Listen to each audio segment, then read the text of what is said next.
نحمده ونصلي على رسوله الكريم اما بعد فاعوذ بالله من الشيطان الرجيم بسم الله الرحمن الرحيم رب اشرح لي صدري ويسر لي امري واحلل عقدة من لساني يفقهوا قولي رب زدني علما۔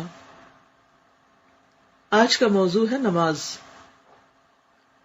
نماز خدا کی عبادت ہے، وہ روزانہ 5 وقت کے لیے فرض ہے۔ جماعت کے ساتھ نماز کی ادائیگی کے لیے اس کا انتظام مسجدوں میں کیا جاتا ہے۔ نماز میں سب سے پہلے وضو کیا جاتا ہے۔ چہرہ اور ہاتھ اور پاؤں کو پانی سے دھو کر نمازی اپنے اندر اس احساس کو جگاتا ہے کہ وہ ہمیشہ پاکیزہ زندگی گزارے گا۔ یہاں پر آپ نوٹ کر رہے ہیں کہ وہ عمل جو ہر روز ہم کرتے ہیں اس کو انہوں نے بہت سادہ لفظوں میں بیان کیا ہے، اور جیسا کہ ہم نے کتاب پڑھنے سے پہلے یہ بات طے کی تھی کہ اس کتاب کے پڑھنے کا مقصد جہاں ایک طرف اپنے شعور کو بیدار کرنا ہے، وہاں ہمیں اپنے بچوں کو اور ان لوگوں کو خاص طور پر جو اسلام کے بارے میں زیادہ نہیں جانتے، نان مسلمز وغیرہ کو، اسلام کی مختلف شعائر کا یا مختلف چیزوں کا تعارف کرانا ہے۔ تو اب اگر آپ سے کوئی پوچھے کہ نماز کیا چیز ہے، نماز کیوں پڑھتے ہیں آپ، تو ہو سکتا ہے کہ آپ کے ذہن میں کوئی بات ہی نہ آئے اور آپ کچھ سے کچھ جواب دینے لگے، لیکن جب آپ اس طرح کی تحریر کو غور سے پڑھتے ہیں اور اپنے ذہن میں یہ چیزیں بٹھاتے ہیں کہ کسی کو بھی ہم جب نماز کے بارے میں بتائیں گے تو کس طرح بتائیں گے، تو اس اعتبار سے ایک بہت بہترین رہنمائی بھی فراہم کر رہی ہے تحریر آپ کو کہ نماز کو انٹروڈیوس کیسے کر سکتے ہیں آپ کسی کے سامنے۔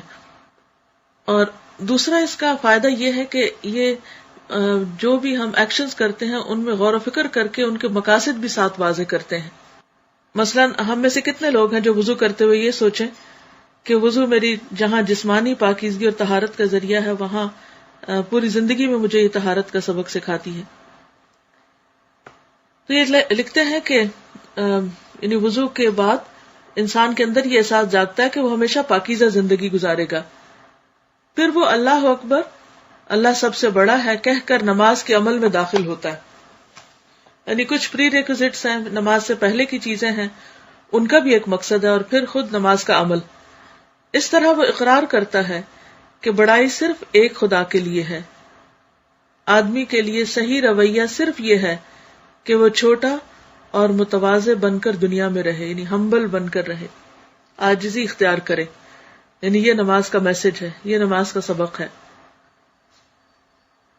لیکن بہت سے لوگ نماز پڑھتے ہیں اور زیادہ اکڑ جاتے ہیں، یا ان کو اپنی عبادت کا ایک تکبر اور غرور ہونے لگتا ہے، جبکہ نماز انسان کے اندر حقیقی معنوں میں عاجزی پیدا کرتی ہے۔ نماز میں آدمی قرآن کے کچھ حصوں کو پڑھ کر اپنے بارے میں خدا کے احکام کو ذہن میں تازہ کرتا ہے۔ یعنی ایچ ٹائم جب ہم کوئی سورت تلاوت کرتے ہیں تو اس کے معنی اگر ہم کو آتے ہوں تو وہ اللہ تعالیٰ کے ساتھ ایک ہم کلامی اور ایک رابطہ استوار ہوتا ہے، اور ہمیں یہ پتہ چلتا ہے کہ اللہ تعالیٰ ہم سے چاہتے کیا ہے۔ پھر وہ رکوع اور سجدہ کر کے عمل کی زبان میں یہ کہتا ہے کہ میرے لیے صرف ایک ہی رویہ درست ہے، اور وہ یہ کہ میں خدا کا تابع بن کر دنیا میں زندگی گزاروں۔ نماز کا عمل جب ختم ہوتا ہے تو تمام نمازی دائیں اور بائیں منہ پھیر کر کہتے ہیں السلام علیکم ورحمۃ اللہ، تمہارے اوپر سلامتی ہو اور اللہ کی رحمت ہو۔ یہ اس بات کا اعلان ہے کہ نماز کے ذریعے تربیت پا کر اب تمام نمازی اس طرح دنیا میں داخل ہو رہے ہیں کہ ان کے دل میں دوسروں کے لیے رحمت اور امن کے سوا کوئی دوسرا جذبہ نہیں، یعنی وہ سب کے لیے سلامتی کا پیغام ہے۔ اور یہ کتنی خوبصورت بات ہے اسلام کی پہچان کرانے کے لیے تمام لوگوں کو کہ دن میں 5 نمازوں کے اندر کئی بار ہم یہ سلام دائیں اور بائیں ہر طرف کرتے ہیں، اور اگر کوئی شعوری نماز پڑھے تو وہ اپنے اندر بھی ایک سکون پائے گا اور دوسروں کے لیے بھی ایک سلامت انسان بنے گا، یعنی سلامتی کا پیغام لے کر نکلے گا۔ وہ سماج کا امن پسند ممبر بن کر رہیں گے، وہ کسی کے ساتھ بدخواہی کا عمل نہیں کریں گے، یعنی کسی کو اپنی زبان اور اپنے ہاتھ سے تکلیف نہیں دیں گے، اور یہی حقیقی دین ہے اور یہی عملی نماز ہے۔ نماز ایک اعتبار سے خدا کی عبادت ہے، وہ خدا کی خدائی کا اعتراف ہے، وہ ہر قسم کی بڑائی کو صرف خدا کے لیے خالص کرتے ہوئے اس کے آگے جھک جانا ہے، یعنی مسلسل اپنے دل کو تکبر سے پاک کرنا ہے کہ اصل بڑائی تو اللہ کے لیے، کیونکہ ایک دفعہ نہیں کئی دفعہ ہم اس میں اللہ اکبر کہتے ہیں اٹھتے بیٹھتے وقت۔ دوسرے اعتبار سے نماز آدمی کو اس کے لیے تیار کرتی ہے کہ لوگوں کے درمیان وہ سچا انسان بن کر رہے، وہ لوگوں کے ساتھ معاملہ کرنے میں تواضع اور ہمدردی کا انداز اختیار کرے۔ نماز خدا کے ساتھ بھی نمازی کے معاملے کو درست کرتی ہے اور انسان کے ساتھ بھی اس کے معاملے کو درست کرتی ہے۔ تو اس سے کیا پتہ چلتا ہے کہ اسلام میں جو عبادات ہیں وہ محض ایک ریچول نہیں ہے یا ایک خاص انداز میں کیے جانے والے کچھ ایکشنز نہیں ہیں، بلکہ حقیقت میں وہ انسان کے اندر ایک گہری سوچ پیدا کرتے ہیں اور اس کو ایک پسندیدہ انسان بناتے ہیں۔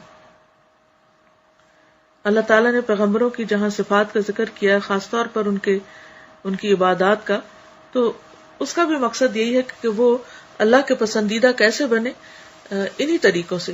تو گویا دن میں یہ کئی دفعہ ہم ایکسرسائز کرتے ہیں، لیکن افسوس یہ کہ بے سوچے سمجھے کرتے ہیں، اس لیے وہ نماز جو ہے وہ ہماری عملی زندگی میں کہیں نظر نہیں آتی۔ نماز ایک الگ فعل بن کے رہ گیا اور ہم اس سے ہٹ کر بے سوچے سمجھے زندگی گزارتے چلے جا رہے ہیں۔ تو بہت ضروری ہے کہ ہم اپنی نماز کو عملی زندگی کے ساتھ بھی مربوط کریں، کنیکٹ کریں۔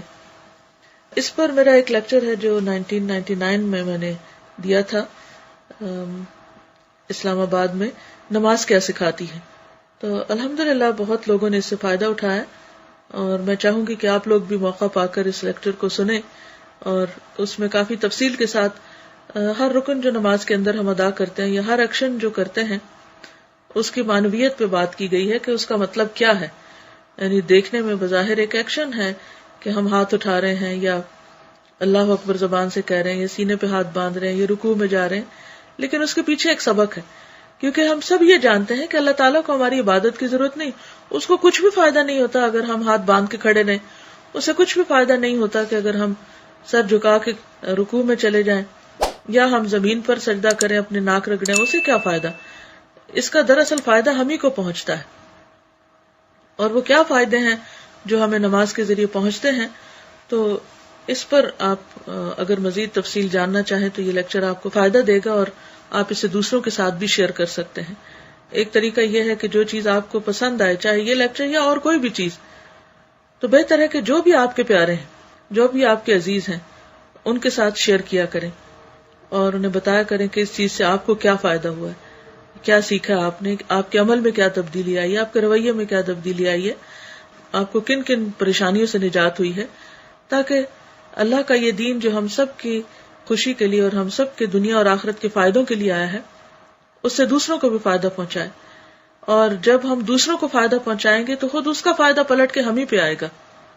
جب انسان دوسروں کے لیے خیر چاہتا ہے تو اللہ تعالیٰ اس کے لیے بھلائیوں کے دروازے کھول دیتا ہے۔ نماز سے ریلیٹڈ ایک کمنٹ ہے، اور انشاءاللہ ایک اسٹوڈنٹ آن لائن بھی ہے، وہ بھی پھر آپ سے بات کرنا چاہیں گے اسی حوالے سے۔ اسٹوڈنٹ نے کمنٹ لکھا ہے، یہ میں آپ کو سنا دیتی ہوں۔ جی، انہوں نے لکھا ہے کہ السلام علیکم استاذہ، میں اپنی شادی سے پہلے نمازوں کی پابند نہیں تھی۔ شادی ہوئی تو میرے ہسبینڈ نے مجھے سمجھایا کہ میں صرف فرض ہی پڑھ لیا کروں، تو یہی بہت ہے، مگر نماز نہ چھوڑوں، اور جب پابندی سے نماز پڑھنے لگو تو باقی سنتیں اور نفل بھی پڑھ لیا کرو۔ اس طرح میں نمازوں کی پابند بنی۔ جب سے تعلیم القرآن شروع ہوا ہے، آپ نے جب بھی نماز کی بات کی ہمیشہ یہی کہا کہ نمازیں صرف فرض نہیں بلکہ سنت اور نفل بھی ادا کریں، اور یہ بھی کہ اگر اللہ سے محبت دکھانی ہے تو فرض سے آگے بڑھ کر کچھ کرنا ہوگا۔ میں نے الحمدللہ سنت اور نفل پڑھنے شروع کر دی۔ کل نماز کے ٹاپک میں بھی اور تفسیر میں بھی عصر کی نماز کی اہمیت بتاتے وقت آپ نے ذکر کیا کہ آخرت میں اللہ کو دیکھنا ہے تو نماز پڑھو۔ میں ہمیشہ سوچتی تھی کہ اللہ کو سامنے کیسے امیجن کروں، کیسے اپنے آپ کو سمجھاؤں کہ اللہ میرے سامنے اور مجھے دیکھ رہا ہے۔ کل آپ نے بتایا کہ اللہ کا تصور روشنی کی صورت میں کریں۔ کلاس ختم ہوئی تو میں ظہر کی نماز پڑھنے کے لیے اٹھی۔ ابھی سنت ہی پڑھی تھی کہ میرے ذہن میں آنے لگا کہ اللہ روشنی، نور، اور آپ یقین کریں مجھے لگا میرے چاروں طرف روشنی روشنی پھیلی ہے اور مجھے حقیقی معنوں میں اللہ سبحانہ تعالیٰ کے وجود کا احساس ہوا. ایسا لگا کہ وہ مجھے دیکھ رہا ہے. میری آنکھوں سے ٹپ ٹپ آنسو بہنے لگے. میری ہچکیاں بن گئی. سجدے میں لگ رہا تھا کہ اللہ کے قدموں میں ہوں. ایسا احساس اس سے پہلے کبھی نہیں ہوا. اس نماز میں جو لطف آیا وہ بیان سے باہر ہے. اللہ تعالیٰ سے دعا ہے کہ ہماری نمازوں کو ایسا ہی بنائے اور ہماری ماضی کی نماز کی ٹکروں کو معاف فرمائے. آمین. استاذہ میں آپ کی بہت شکر گزار ہوں کہ آپ سے مجھے بہت کچھ سیکھنے کا موقع ملا. اللہ تعالیٰ آپ کو جزائے خیر دے. آمین. ہمیں اپنی دعاؤں میں یاد رکھے. جزاک اللہ خیرن. اللہ تعالیٰ آپ کو بھی بہت جزا دے کہ آپ نے ہم سب کو ریمائنڈر کرا دیا، کیونکہ ہم سب کے اوپر کیفیات گزرتی رہتی ہیں. کبھی ایسا ہوتا ہے کہ نماز بہت اچھی ہو جاتی ہے، کبھی ایسا بھی ہوتا ہے کہ انسان مختلف چیزوں سے گھبرا کے اس کیفیت میں نہیں رہتا. تو ایسی باتیں اگر ایک دوسرے کو ہم یاد کراتے رہیں تو پھر سے ایمان بڑھنے لگتا ہے. اللہ تعالیٰ آپ کو بھی اس کی بہترین جزا عطا کرے. آمین. جی استاذہ، یہ ایک اسٹوڈنٹ آن لائن ہے. جی آپ بولیے. السلام علیکم استاذہ. وعلیکم السلام. ہم اسرینا بول رہے ہیں وسکانسن سے. جی لیکچر آپ کا نماز پہ جو سنا اس سے ہم کو یاد آیا کہ کتنی بار جو ہے میری نمازیں بالکل میکینکل ہوتی ہیں. جیسا آپ نے فرمایا تھا کہ نماز میں جو ہے ہمبلنس آنا چاہیے اور اس کے بعد ہمیں جو ہے پراؤڈ یا پرائڈ نہیں ہونا چاہیے. اور کتنی بار نماز پڑھنے کے بعد بھی ہم سوچتے ہیں کہ کس طرح پھر غرور کیریکٹر میں رہتا ہے یا پرائڈ رہتا ہے، یہ کس طرح سے ہو سکتا ہے. پھر ریئلائزیشن ہوا کہ ہماری نماز ہی شاید سیدھی نہیں ہے. اور فرسٹ ٹائم مطلب مجھے ریکگنائز ہوا کہ نماز جو ہے ہمیں کمپلیٹ ہمبلنس لانا چاہیے. اور الحمدللہ اور آپ نے جو یہ بھی کہا تھا کہ نماز کے بعد جو ہے نا کہ ہمارا یہ انٹینشن ہونا چاہیے سلام کرنے کے بعد کہ ہم ساری طرف پیس اور سلامتی پھیلائیں، ہر طرف جہاں بھی جائیں. جزاک اللہ خیر استاذہ. بس ہم کوشش کریں کہ ہماری نماز جو ایک عملی فعل ہو انشاءاللہ تعالی. اور بہت بہت جزاک اللہ خیر. وإیاکم. شکریہ آپ کے بھی ریمائنڈر کا، کیونکہ نماز واقعی ایک سلامتی کا پیغام ہے، لیکن ہم بہت کم اس پہ سوچتے ہیں. اللہ تعالیٰ سے دعا ہے کہ واقعی وہ ہمارے ہاتھ اور زبان اور ہر ایکشن سے دوسروں کو محفوظ رکھے. اللہ تعالیٰ ہم سب سے راضی ہو اور ہمیں بہترین عمل کی توفیق عطا فرمائے اور واقعی نماز ہماری عملی زندگی میں داخل ہو جائے. وآخر دعوانا ان الحمد للہ رب العالمین. سبحانک اللہم وبحمدک نشہد ان لا الہ الا انت نستغفرک ونتوب الیک. السلام علیکم ورحمۃ اللہ وبرکاتہ.